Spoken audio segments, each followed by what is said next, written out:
Lakini sehemu ya pili ni ya Ihumwa, bandari kavu, Matumbulu hadi Nala, kilomita 60. Ujenzi wake umefikia 85%. Kwa ujumla barabara hizi tunakwenda kuzimalizia kwa 100% katika bajeti ya serikali inayoanza tarehe 1 ya mwezi wa 7 mwaka 2025. Pamoja na kwamba ni bajeti ya uchaguzi, lakini hatuwezi kuacha huduma zingine. Kwa hivyo tunakwenda kumalizia kazi hii kubwa ya ujenzi wa barabara ya mzunguko katika jiji la Dodoma ili tuondoe changamoto ya foleni ambayo inatusumbua kwa sasa. Lakini kazi nyingine kubwa ambayo inafanyika katika makao makuu ya nchi jijini Dodoma ni ya ujenzi wa uwanja wa ndege wa kimataifa wa Msalato. Tunajenga uwanja huu kwa sababu tunatambua hapa ni makao makuu. Patahitaji ndege kubwa kutua katika jiji hili na huduma nyingi ambazo uwanja wetu uliopo sasa, baadhi ya ndege haziwezi kutua na huduma nyingi haziwezi kupatikana kwa sababu zinahitaji uwepo wa uwanja mkubwa wa ndege. Kazi ya ujenzi wa uwanja wa kimataifa wa Msalato inaendelea vizuri. Hivi ninavyozungumza utekelezaji wake umefika 87%, na mradi huu wote mnafahamu umegawanyika katika sehemu mbili. Sehemu ya kwanza inahusisha ujenzi wa barabara ya kuruka na kutua ndege, yani runway, barabara za maungio, taxiway, maegesho ya ndege yani aprons, ujenzi wa uzio wa usalama, barabara ya kuingia na kutoka kiwanjani, maegesho ya magari na uwekaji wa taa za kuongozea ndege, ambapo utekelezaji wake unaendelea vizuri. Lakini awamu ya pili utekelezaji wake umekamilika.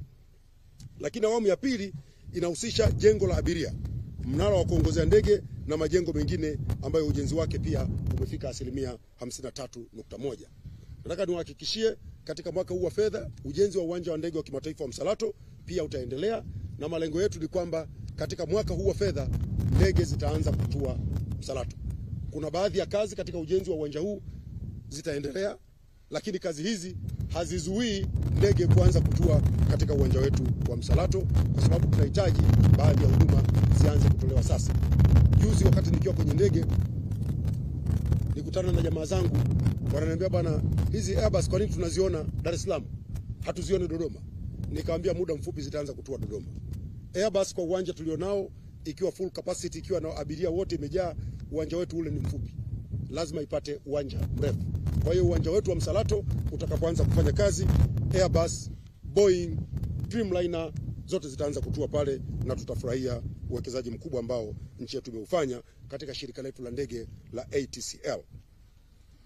Taarifa nyingine ambayo ningependa kuwapa ni juu ya maendeleo ya ujenzi wa bandari. Ndugu zangu, kama wote mnavyofahamu, mwezi Oktoba mwaka 2023 serikali ya Jamhuri ya Muungano wa Tanzania kwa kushirikiana na mamlaka ya usimamizi wa bandari Tanzania TPA ilisaini mikataba 3 ya uwekezaji na kampuni ya DP World MEA FZE ya Falme za Dubai. Mkataba wa nchi mwenyeji, mkataba wa upangishaji na mkataba wa uendeshaji, ikiwa ni sehemu ya mkakati wa kuifanyia mageuzi bandari ya Dar es Salaam ili kuiwezesha kuwa na ushindani kikanda na kimataifa na kuiwezesha bandari yetu kutoa huduma kwa ufanisi wa hali ya juu.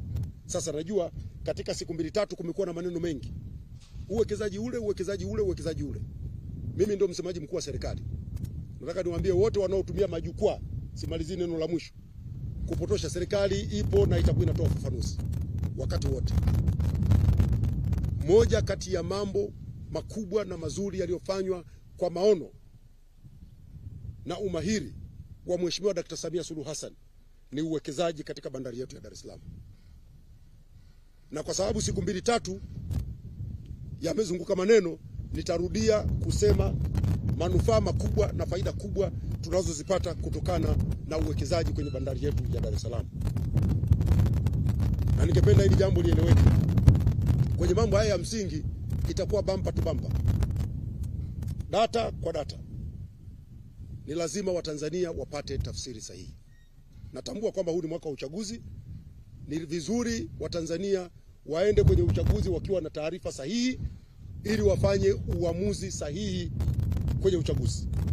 Sasa naomba ndugu zangu waandishi wa habari nitumie nafasi hii kuambia Watanzania, katika kipindi cha kuanzia Januari mpaka Disemba mwaka 2024, kampuni ya DP World ambayo uwekezaji wake ulikuja na maneno mengi yaliyotulazimu tusilale kutoa ufafanuzi, imefanya uwekezaji wa awali katika maeneo mbalimbali ya uendeshaji ili kuongeza ufanisi wa huduma za bandari, na uwekezaji uliofanyika katika kipindi hiki nilichokitaja ni wa kiasi cha shilingi bilioni 214.42.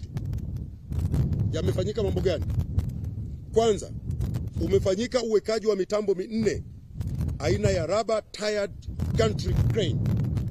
Mitambo hiyo imegharimu kiasi cha shilingi za Tanzania bilioni 96. Mitambo hiyo ni mahususi kwa ajili ya kuhudumia shehena ya makasha kwa ufanisi na kasi kubwa.